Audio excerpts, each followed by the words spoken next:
What's up guys, so today we are back for a brand new Anime Rangers X tier list on the new Easter event updates. So we're going to do this very quickly, okay?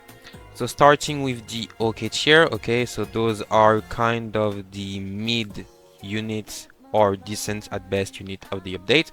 So we're going to start with Holy Rider, okay, so if we're going to look at her passive, his passive, we can see that this unit is a critical damage and crit chance oriented unit because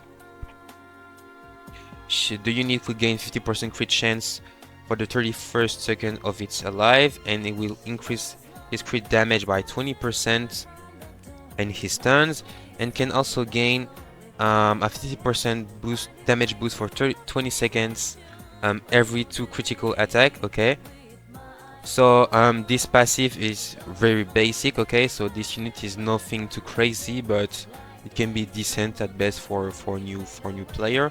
Okay, so now we're going to speak about Thor Queen. Okay, so this unit is the same case. It's a pretty mid unit compared to all of the other one, because we can see that this unit takes a lot of time to set up, because you legit have to wait 30 seconds to gain a 200% damage boost, and it minus 25% attack cooldown boost. She can also bleed, but that's very basic in this game. But you just have basically to have to wait 30 seconds to unlock her full potential, because after 60 seconds she will basically despawn. So you only really using her after 30 seconds of her being on the field. And seeing how this game is a fast-paced game, well, if you have a good team, in the time spent of 30 seconds you will most likely already done with your game. So unless you're using her for long game modes with with Sovereign, she can be decent, but seeing that she will despawn, making her not that great, to be honest. And now we're going to switch onto the mid shield. So the only mid shield in this update is Bunny Girl, and in my opinion she's the best mid shield in the game currently, as she's clearly invisible. And I'm not even joking when I'm saying that she's invincible, because if we look at her passive, we can see that she cannot die, because when she take a single hit, she will be instantly teleported back to the spawn. So that means she cannot take more than half of her HP. So whenever she's hit, she will instantly go back to the base instead of dying. And every time she's going back to the base, she can get up to 35% cap evade. So not only she cannot die, but every time she going back to the base, she gain dodge. She can gain dodge percentage, and she also gives 10% dodge to your characters on your team. So she is clearly busted. Okay, you cannot kill her, and she has a high percentage of dodging, which make her very good for mid shield at least. Now going up into the support unit. Well, you could also put her at support, but she's more of a mid shield. So Rias, the only support into this update. So what she's doing is very original, I'd say, because she's special to play, because she will only spawn when your second slot unit spawn, and she will copy the speed and the range as your second slot unit. And as this occurs, the second slot unit will gain a 25% damage boost, which is not negligible. But let's say your second slot unit is a mid shield. Well, if you spawn your mid shield, Rias will take the same speed as your mid shield, which will do kind of like you have 2 mid shield in your team for the price of 1.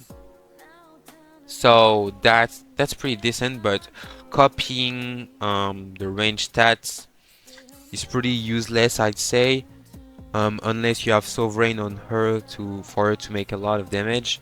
But obviously, if she will be able to copy the same damage as your units, it will be too OP. So I understand what it is not, why it is not here. So now let's switch on to the meta DPS's unit. Now we have Megumin, okay? So she's a good unit, but there is a downside. I'm going to explain why. Okay, so every attack she's doing, okay, she can gain between 5 and 15% damage and can go up to 200% damage. That's good, but this is also increasing her ability cooldown by 2.5 to 5% damage and can be up to 100% cap, which is a lot. Like imagine your ability is increased by 100%. That will make her ability really long to use. But she also gain range, okay? She can upgrade her range up to 50%, so we can see that her ability will almost hit all of the map. But we can see that when she's using her ability, she will gain instantly max damage, which means she will gain straight away this 200% damage. That's good, but the downside is that you know, the buffs are kept for 60 seconds,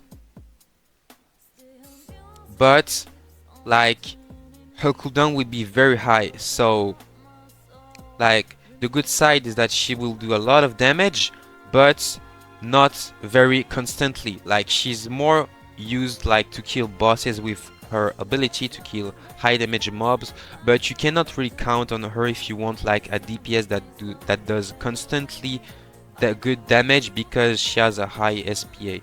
But now if we're talking about Carrot, okay, she's kinda the contrary of Megumin, because like if we go look at her passive, you know, her cooldown will lowers every time she attacks, and she will also deal more damage on one enemy, up to 75% damage, and can also have a 30% chance of dodging. Okay, that's good.